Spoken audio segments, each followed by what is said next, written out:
My name's Eric Nod, and like the last speaker before me, I am also a student at Champlain College.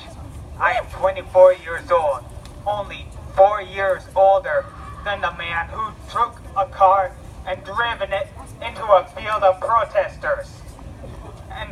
And I am also a World War II buff with a vast knowledge on stuff relating to the war, like the Bismarck, or the German battleship Bismarck, or the Mari Battalion in Alamein, not to mention Captain America over there.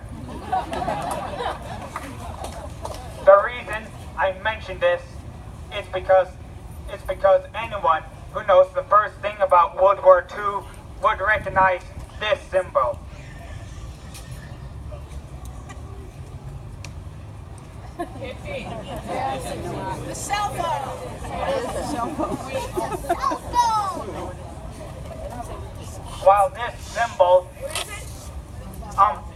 it is an image of a Nazi swastika printed over American red, white, and blue. And even though it may not be from the recent protests, right next to it is a Confederate flag, which was clearly present during those protests. And seeing this symbol of hatred from the 1940s being shown proudly in a country which fought vigilantly to destroy this hatred back during our grandfather's time is an absolute disgrace. And especially an absolute disgrace. I'm not finished yet. It is especially a disgrace to the generations of men and women, black and white, Jew and Christian, who gave up their lives in battles such as Normandy, Brest, and the Bulge.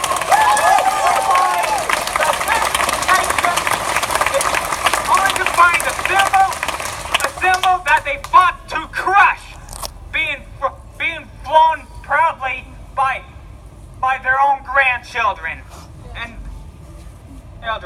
And that is the ultimate disgrace.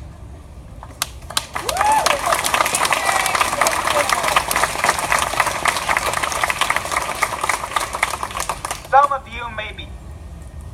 you may be wondering about this shirt I'm wearing, but I can guarantee you this.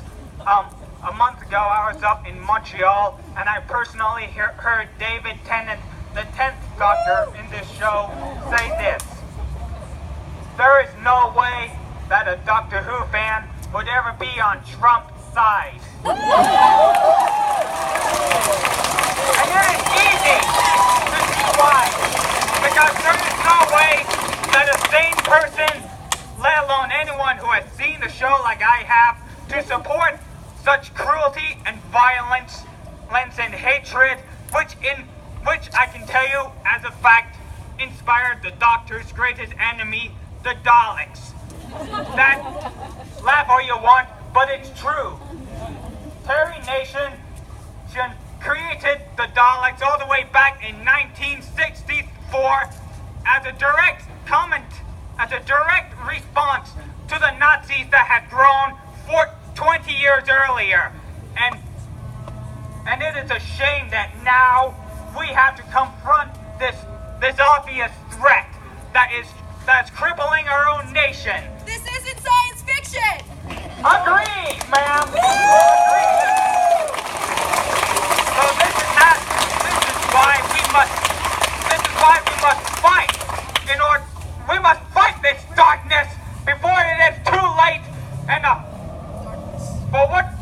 before it is too late for our grandchildren and our great-grandchildren and the future generations that will come before us, that will come after us, and for those who have died fighting to destroy a regime with a right-wing spirit that is only making its dramatic resurrection today. Thank you!